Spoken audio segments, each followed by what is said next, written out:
Passionate and Practical, the art of dreaming, doing, and serving. Today on the show, we have my dear friend, Christine, and she's going to be sharing with us how she started a healthy snack company at the age of 21. So welcome, Christine. Tell us a little bit about yourself, where you're from, and what this season of life has looked like for you.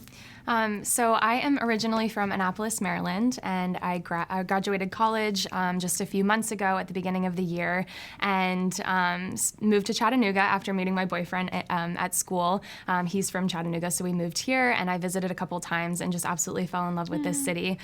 So decided to move here, and this season of life looks very busy with starting a business, but I'm absolutely loving every second of it. Well, I'm so glad that you're in Chattanooga. I have this kind of theory and philosophy that God is kind of taking amazing people out of their cities that they're living in and just taking them and plopping them in Chattanooga. And so I think that you're one of those gems that totally belongs here, and your dream and desire to help and serve this community is such a fit for the kind of the foundation and the thoughts of this city just being such a hospitable place. So I'm so glad you're here, and I'm so glad we've gotten to meet. So tell me about Alms Fare. Where did you get the name, and tell us about the company? So Alms Fare, Provisions with a Vision, is a healthy snack food company that gives to charities here in Chattanooga, and hopefully as the company grows, charities around the world. So I started the idea when I was in a meeting at what I thought was my dream job. It wasn't, because I realized I was dreaming about something else while I was at my dream job, you know? So the idea came from a cultivation of my two passions, which are health and fitness, and then serving others, which is something that I've always loved doing. And so I knew that I wanted to create a company that both worked with food and people. So I took very simple words, food and serving others, and just kind of took different synonyms of those words and came up with Alms Fare. I love it. So tell us a little bit about your product. What are you selling, and what are the ingredients? So I'm selling Better Bites because they're better for you, and then better for the community that you're in, because we give to local charities. So the bites themselves are made from gluten-free oats, almonds, cashews, and then we sweeten it with either maple syrup or honey, just because we want to stray away from those artificial flavors. So they're all natural, made from organic ingredients. They're so beautiful. So your packaging is gorgeous. So I don't know if you can see, but there is a globe, and then it's kind of shaped like a cookie, and then there's a little bite taken out of it. So, or shaped like a bite or a snack bite. And it says Provisions with a Vision. I love that. So there seems to be a few different types in here. So tell me what the different types of bites are. So this is a variety pack here. We have honey cinnamon, cacao cookie dough, cacao peanut butter, and then vanilla almond latte. Can I try one? Yes, you can. So I'm just going to randomly pick one out, and then you tell me which one that I got. So that one is honey cinnamon. Awesome. So tell me what's in this one. So that one has gluten-free oats, almonds, cashews, honey, and cinnamon, and also flax seeds. It's just so delicious. I'm gluten and dairy-free. Excuse me eating, but I'm just going to continue to do that because this is delicious. Tell me why gluten and dairy-free. I feel like that's where the health trend is going, and I wanted to create a product for everybody. So I'm in the process of making a nut-free one because I feel like a lot of people are going nut-free, but I really just wanted to cater to those needs of people that are restricted a little bit on their food options. Uno momento, por favor. Awesome. So tell us about the provisions part. Sharing kind of part of your proceeds with a local nonprofit. So why did you choose to do that at such an early stage in your company, and who have you chosen in this season to give to? Okay. Well, I think the giving part is a cornerstone of where I formed my idea off of. That's half of the Alms Fare. And that's something that I would love to do full time one day while somebody is making these bites, and I can just go off and give to as many charities as I can. And so I guess I started from a young age, always wanting to give to people, whether it be volunteering at a soup kitchen or going on a mission trip to Guatemala. And I found that there was an overarching response of gratitude, no matter where I was. And I just loved that, and I could not get enough of it.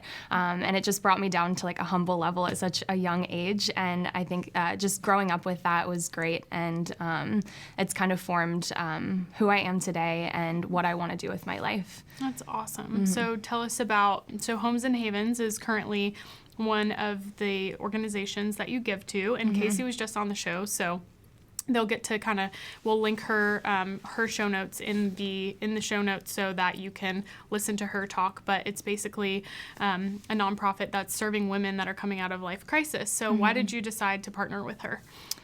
So as much as I would love to give to every charity in Chattanooga, I had to narrow it down just a bit. So I think the fundamental necessities that people need are, food, water, and shelter. So I wanted to focus on those because if people don't have those three basic needs met, they can't go off and do great things in their community or have a great relationship with their family or, you name it. And so I really wanted to tap into serving people that need those basic needs met. And Casey's doing that. She's providing a home for women that absolutely need one and need a healing home so they can go off and conquer the world. Oh, I love it. Yeah.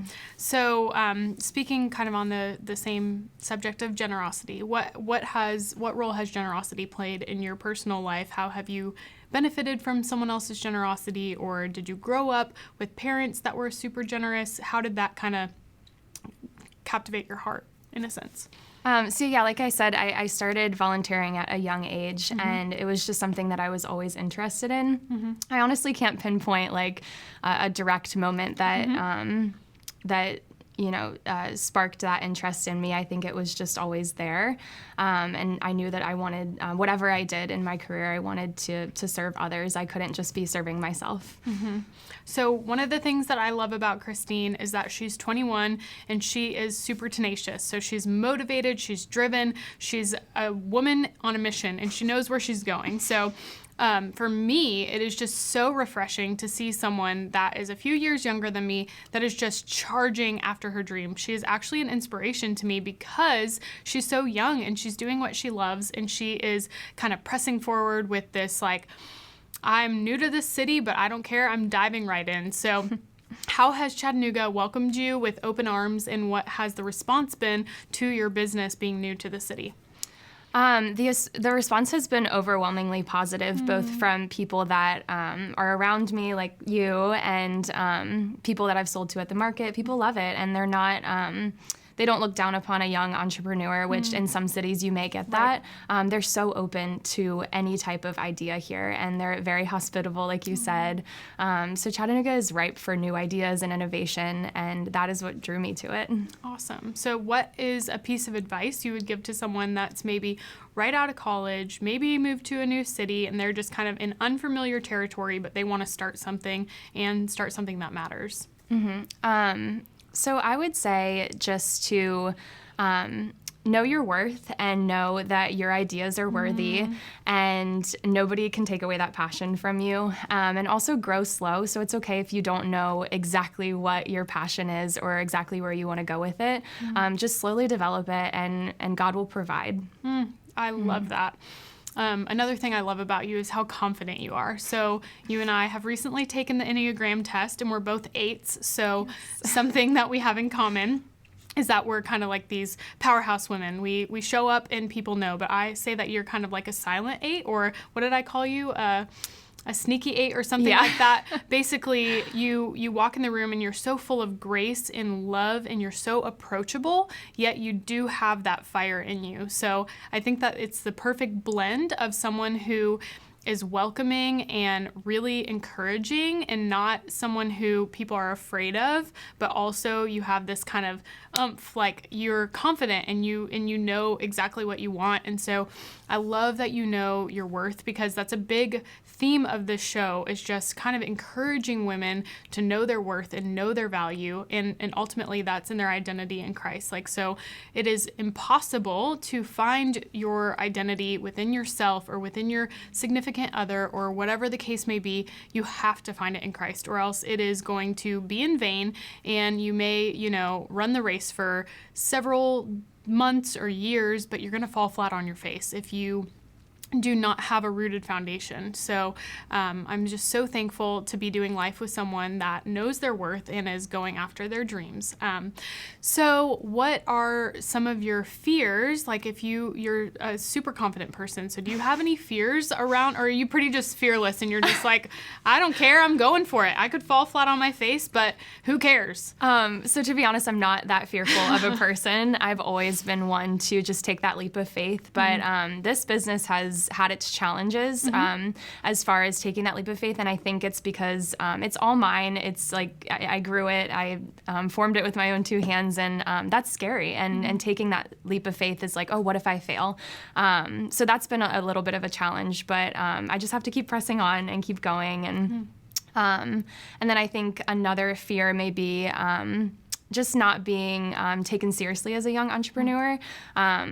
But that's, just something that will take a little time to. Right. And you're clearly overcoming that. You're stepping in and you're doing just fine. So why did you decide snacks as a company? And why not, a restaurant or some other type of food, or even a product that you could sell on Etsy? Why snacks? So it stemmed from my passion for food and wanting to nourish others with good food that's actually healthy. It's not just branded as healthy. And I think the snack portion of it, I think people have their meal preps down. They have breakfast, lunch, and dinner down. But it's where if it's the snacks is what gets them if they're trying to take that leap into a healthier lifestyle. They'll go to the vending machine for a bag of chips, and I'm guilty to this. So creating something that people can easily get. It's not something that they have to make, or even like they can just have them sitting on their desk. So I wanted to make that easy for them. Oh, I love it. So what are 3 tips that you would give someone, just practical tips of someone starting a business? What did it look like for you to start? So I think first is just developing your mission statement and kind of stemming everything from that. So every little minute detail of your business goes right back to that mission statement and what you're passionate about. Even like my packaging, I'm really passionate about sustainability. So I picked rice paper packaging and glass packaging. So it's a little bit more sustainable than plastic. And so I think everything needs to stem to that mission statement that you have, just to stay on track and keep that mission in everything that you do. And then 2 would be grow slow. This is something that I've had to tell myself every single day because I'm notoriously the worst, like the most impatient person I've always been. So just growing slow, knowing that nothing is going to happen in a day. And people would always tell me that, and I'd be like, yeah, whatever. Like my boyfriend said Rome wasn't built in a day. And I said, well, if I built it, it would be. That's amazing. So it's just, but then I've realized to take my own words of advice and just grow slow, and it growth within like trials and successes. You grow wisdom throughout that, and that's something that's so invaluable. Something that you'll never get back is that growth. So even if this happened in a day, I wouldn't, if it did happen the way exactly how I wanted it to, I wouldn't like that, I like the journey. And then do you have like a piece of financial advice for maybe starting a small company? I would say don't let your financial situation outweigh your dreams, and because that's something I, especially starting an altruistic business, something that I've thought about, and it limits me a little bit, but I haven't let it do that. Yeah. Oh, I love it. So you mentioned that if Rome was built by you, that it would be done in a day. So another thing we have in common is that my dad, when I was growing up, he said, Lexi isn't going to be happy until she's running her own country. So I guess that there's a little commonality there. So if you, do you believe in the power of having a mentor, and what does that look like for you? Absolutely. So mentors have come and go for me. It's in different seasons of life that you have different mentors, and just fitting your certain needs or stuff that you need advice on in that season of life. So mostly for me, I've found them in the workplace or in friendships. And it's just people that are kind of where you want to be in a few steps, and just looking toward those people and being vulnerable and asking, questions that you may think are dumb, or and just being open. So what, you are very self-aware. And so you've recently taken Enneagram and you've been able to say, yes, this matches my personality and maybe some other personality test. But you're very much in touch with who you are. What are some things that you see in yourself as maybe weaknesses or strengths, and how do you use those for the benefit of your company? So the Enneagram, I guess the 8 is confident.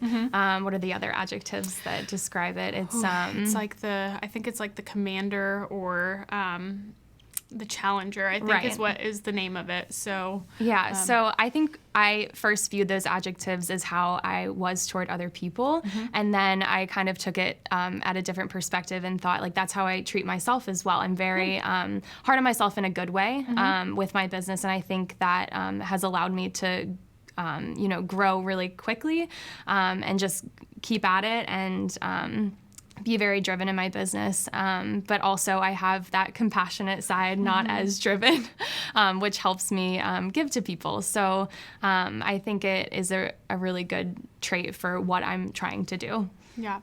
So tell us a little bit about your support system. You mentioned you have a boyfriend, so tell us a little bit about him and what his personality type is like and how he compliments you and how he's supported you in this business endeavor. Yeah. So we actually took the Enneagram together, and he was the peacemaker, I guess the 9, and he is definitely that. He is non-confrontational, whereas I'm the opposite, and he is in finance.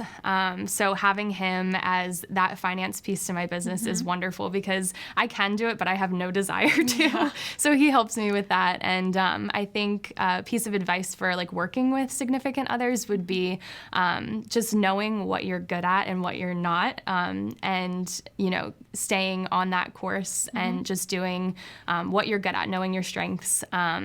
So he's really good at finance, and I'm really good at the practical day-to-day stuff and dreaming. And so we try not to cross over too much. Like, I know he's very good at that, so I don't step on his toes with that. But he's great. He's my biggest cheerleader. That's awesome. Yeah, Blake and I, my husband, we own and operate 3 Airbnbs together, so I can kind of speak to that. I'm more of the challenger. He's actually the harder worker than I am, but I definitely am the person that brings up the challenges, and I'm the one that kind of steers us in directions that may be uncomfortable for him as far as change goes or whatnot. So, but ultimately, it is so fun to like watch us like work together, and as time has gone on, we've really gotten good at kind of complimenting each other and like staying in our lanes. I think that that's a really important thing. So, what has it looked like for you with him? Like, is he the one like staying up with you at night, helping you like mix together the stuff and roll the balls, or is he just like sitting on the couch and like, go Christine, I'm happy for you? Like, what is he in it, or is he kind of distant, or what's his role? He's in it during the right times, and then he's out of it for the right times as well. So he is absolutely there when it comes to rolling these bites and staying up late doing that. And then at the farmer's market, I started at the farmer's market, so he was there for the 8 hours of the farmer's market, giving up his Sunday for me. He's there for the manual labor and for the finances, but he leaves the day-to-day to me, just day-to-day operations, because that would drive him nuts. And but I love it. Yeah, so he's definitely very supportive. Well, I think that it's important to know that as you are a young entrepreneur, you are also building this on the side of also holding some jobs on the side. So tell us about that. Like, what is that looking like for you? And what do you, if you were to have goals or a trajectory for yourself, when would you be all in with Alms Fare? And what are you doing right now to sustain your income? So to sustain my income right now, I'm doing jobs that all complement one another. So I have Alms Fare, and then I'm working at Southern Squeeze, which is a local like plant-based cafe, and I'm also beginning fitness instructing here soon. So they all complement each other in the health and wellness spectrum. So that's what I'm doing right now to kind of sustain myself. And then I guess in the next couple months, I would love to go do Alms Fare full time. Wow. That's my dream. And I told my boyfriend that the moment that I get a desk in my apartment is the moment that I'll start that full time, and that'll be like a signifier of this is my full time job and this is what my dream is. And so that's really cool. That's exciting. Well, I'll be looking for that desk when I come into your apartment. Yes. So the last part of this is just this rapid fire round. It's just a few more questions to get to know you more in depth and hopefully find things that other people that are listening can relate to. So we'll just kind of start it, and then we'll go from there. So what inspires you? Others around me in my community. Awesome. Mm-hmm. And then a book you're currently reading.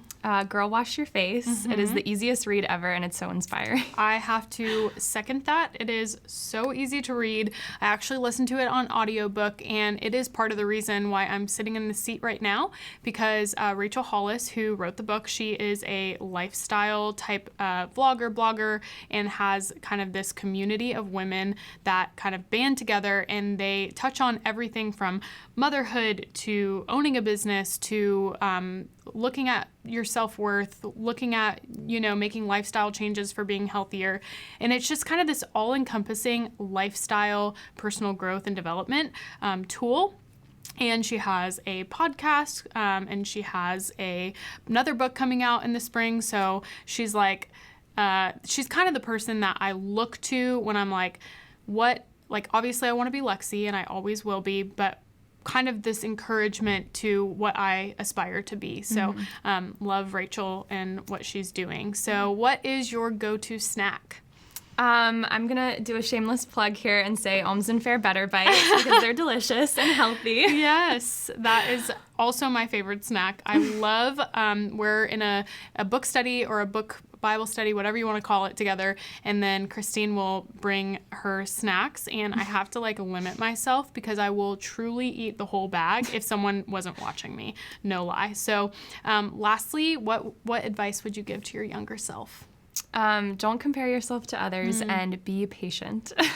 That is so good. Comparison is the thief of joy. So we know that if we compare ourselves to others and their social media, it's really just a highlight reel of what they have put in front of you to see, but it's not the whole story. So comparison is definitely the thief of joy. So thank you so much for joining us today.